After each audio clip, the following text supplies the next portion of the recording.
Just be comments, maybe a question, and then we'll reference those questions to somebody to get you the answer later if you don't answer it tonight. We don't know how this is all playing out, how many questions there gets to be, and sometimes you don't want it to go on forever either. So, and plus we want to make sure the question's accurate. So, just ground rules: be respectful. Person wants to come and speak, 3 to 4 minutes. Donna has a sign that'll show you when there's 2 minutes left, and she'll show you when there's 30 seconds left. Questions asked, maybe, like I said, maybe answered, likely to be sent if you get the information, your contact information, the answers will get back to you. State your name and any affiliation you have when you come up to speak, and after finish, then go give the contact information to the table over there. You can speak a second time, time permitting, and there's nobody else waiting to speak. So if there's something that is said that you want to reference later on, if it's not going on forever, we can go back and do that. And then the other thing is, if somebody's already stated something, you don't necessarily need to come back up and say the exact same thing. But if you've got some other presentation you want to add on to that, that works fine too. So again, we'll just open it up. Anybody who wants to come up and make a comment, now is your time to do so. The mic is right there. And it will be recorded. Test.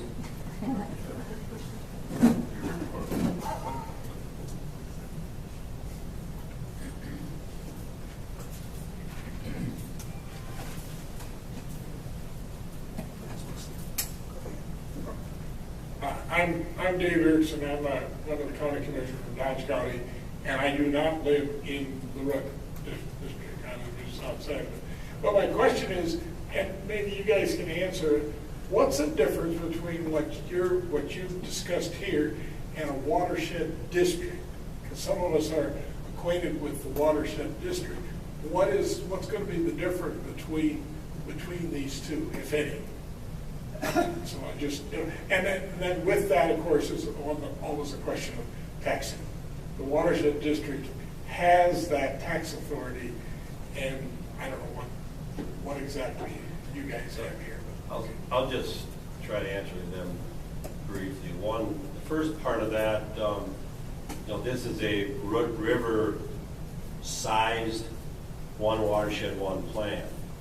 If a group of people wanted to put a watershed district together for, I live on Gushy Creek, if they wanted to do that, they could still do that. Yeah, there's nothing preventing anybody from still doing a watershed district. And this doesn't replace SWCDs, it doesn't replace watershed districts, and it doesn't eliminate any of them entities or counties. It's a collaborated effort between all them entities at this point. Your second question was funding. That's the main funding source. The desire is to get Clean Water Fund money through Bowser to carry out all the action items that will be here. That money is already coming to counties and watershed districts and SWCDs today. So it will come more on a watershed boundary. If you could snap your fingers and do it statewide, it would come on a watershed boundary versus a county border boundary. Is the best way to look at it. Local taxes, you're already, there's already taxes that are probably going to go into some of this. I'm not going to say that there's a plan to expand that. I can't say one or the other.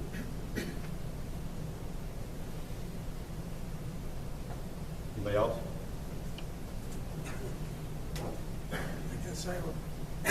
My name is Ted Olson, and I live south of Fremont, big metropolitan area of Fremont. So started Pine Creek. I have a question about state-owned land and what they're doing for conservation practices with their land. Fremont Township, we have 930 acres that are owned by the state, but I don't see any dams being put up or any conservation practices being done by any of that state land. Maybe you can answer my question. I don't know. I think that's one that we'll take, an answer to you later if you want to get your information. That's really, I guess, the owners of the land is probably the DNR. DNR. They own the land. Yeah, but they didn't do anything with it. I agree.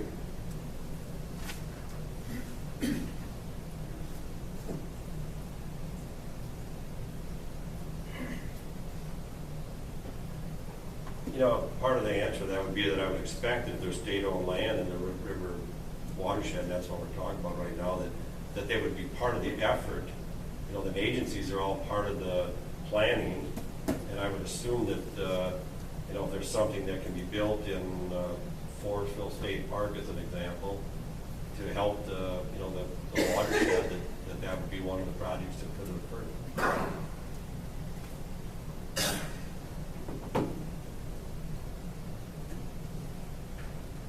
Anybody else?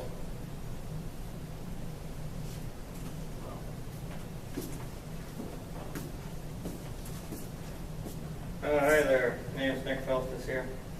I was just looking through some of this different sediment and nutrient stuff and where some of it was coming from and some of the non-point, where it's coming from, the non-point sources. And I guess I'd like to ask, you know, about like different point source pollutions and when you're actually doing some of the sampling and some of the nitrogen cycling in the soil and the natural nitrates that are being mineralized out through the soil and by percent of organic matter and by natural sediments and natural soil materials and the natural, you know, soil bank erosions and some of that kind of stuff that should get played into a lot of this stuff that's played into a higher percentage than I think that you guys are calling non-point source pollution.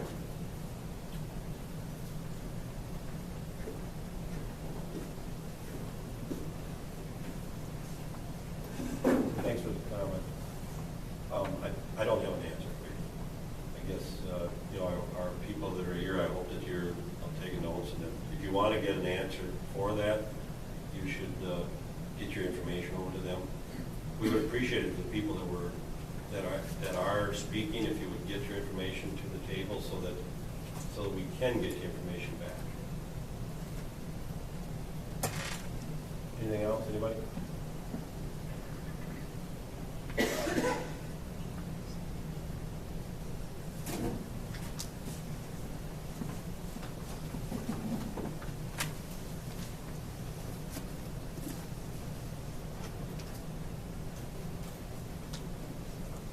Nobody else coming up. Does somebody want to take a stab at a quick answer to this question?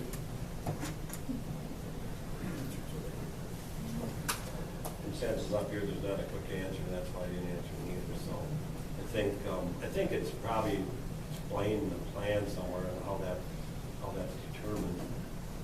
And again, we can get the information. Well, all I'm saying is that most of these organizations all want cleaner water, and nobody's against clean water. But depending on the parent material of the soil and the natural sediments and the size of the particle size is depending on what your soil water is going to be. Minnesota comes from the Sioux word of muddy water. We had natural muddy waters here from the rich prairie soils and the small sediment of the clay and silt versus being sand. So what I'm saying is that some of this stuff is naturally there, and some of this, you know, weather patterns, like where it talked about there and global warming and stuff, you know, in the United States, they've only been tracking weather for about 200 years. If these are 500, 1,000, or 5,000 year cycles, we have no idea of where we're at in the actual cycle. And all I'm saying that is with the cropping residue and the carbon to nitrogen ratio that makes up some of this stuff, whether it's a 10-to-1 like normal organic matter, or a 70-to-1, which is like your corn, straw, wheat, milo residue, and all this stuff that it takes 18 to 30 pounds of nitrogen to break down that carbon to nitrogen ratio. So even though farmers are putting on 200 pounds of nitrogen, you have so much nitrogen tied up just in the carbon to nitrogen ratio, and that nitrogen needs to feed the microbial activity first. So the higher, the healthier soil is, the higher carbon to nitrogen ratio you'll have, because the nitrogen is actually feeding the microbes also. And that's what I'm saying needs to get played into some of this. I agree. You might want to mention the sediment study that was just completed. We have some data on there. Well, yeah, there's some data out there that I know where he's going with this, this comment, and I tend to agree with you, and I do think that a plan will take that into account. But I mean that there is needed, and this plan isn't going to eliminate the use of nitrogen.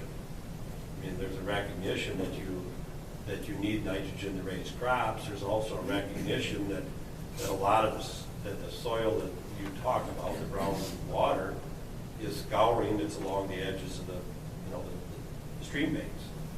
That's recognized.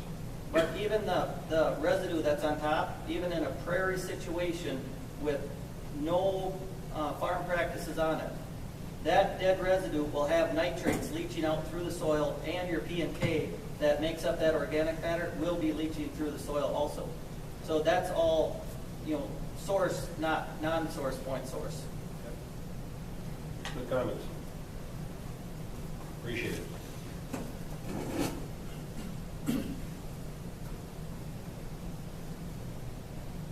Anybody else?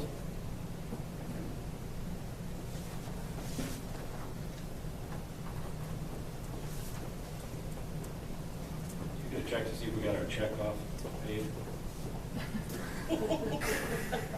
I'm not here for that, but thank you for.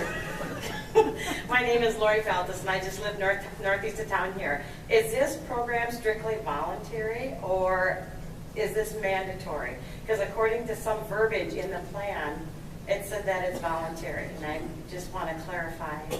And then also, it says for landowners and residents. Does this also include municipalities? Are they to follow this plan also?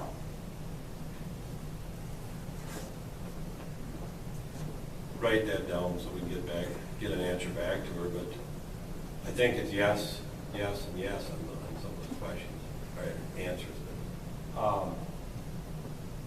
What was the first one you had? The voluntary thing, yeah. I mean, it's no different than the existing programs we have. From a landowner person, you voluntarily go get cost share dollars to do certain things and build certain things. You may be forced into that because of if you got an erosion problem, and then you volunteer to go get cost share. So you gotta look at it that way too. So, but this doesn't increase let's call it the soil erosion police or the farm practices police or nothing like that. This doesn't do anything different there. You'll still have your same access to your same SWCD people to go get funding.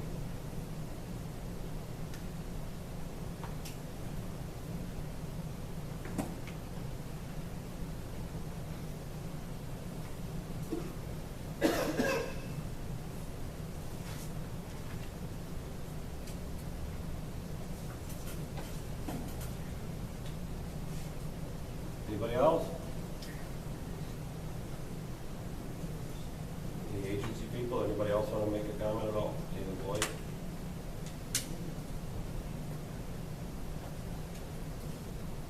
Going once.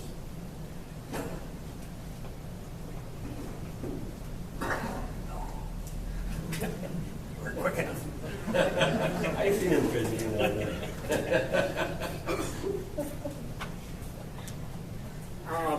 Yeah, I hate that you guys sitting up here and not getting questions. I have a question, and that is, as members of the committee, what did you think this meeting was going to result in? What were you hoping that you were going to get from the audience out here, if anything, or what did you perceive that this was going to do? I know you got public hearings, you do them all the time, but what in the minds of the committee did you think that was going to be talked about tonight at this point? Because a lot of us don't know anything about the one watershed, one plant, or at least it's a new concept. And so we're kind of trying to find out something more about it. I think we now understand the fact that it's a way of dealing with that particular watershed area. But what were you hoping to get out of that? Yeah, I guess I've just, one comment I make on that is that do you know that there's other watersheds now that are starting to plan, like the Cedar watershed and the Cannon are the next two in this area of the state that have been accepted for them to start their planning process probably in January. You know, a year from now, I think there'll probably be 3 more that we'll probably get in this area because they're going to ramp up the dollars for more planning for the one watershed, one plan. As far as what I was anticipating tonight was some good comments that, that we received. And, the more the better, but, short is good too. I mean, we've had a lot of hearings, a lot of public hearings, the person has at a planning commission level, for instance. You hope there are some comments, but at the same time, you don't want them to go on for 3-4 hours either, because then you got issues. So, I think we've got fairly good acceptance of people that have a knowledge of it, what they've heard and what they've seen about it. If there was a big negative, we'd have a lot more people here being negative. I think somebody has pointed out a lot of good issues, like Mr. Felt is, right? I think that's good. That's good information for everybody. So I think it was, at this point, I'd say it was a good hearing. And it was a requirement that we had to do it as part of the deal. We're doing, we're going to Caledonia to do the same thing tomorrow night. And if we're done with that one, 5 after 8, that's great.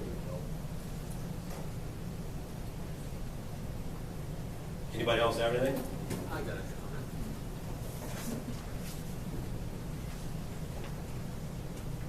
My name is Jerry Cleveland. I'm from Spring Valley. I'm a retired ag teacher and also a postal worker, but I've lived here all my life. I think you guys deserve praise just for doing this. The idea of taking an entire watershed and making it so that everything works together. I think it's a great idea. Probably long overdue. Thanks. Thank you. Anybody else? If not, I'm going to close the public hearing.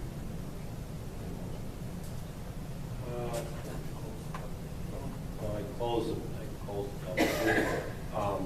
The only thing we would have left to do would be, does anybody here want to make any comments? We got time if somebody does. If everybody's good, then all we need to really is a motion to adjourn. Made and seconded. Discussion. All those in favor say aye. Aye. Opposed? Motion carries. Thank you, everybody.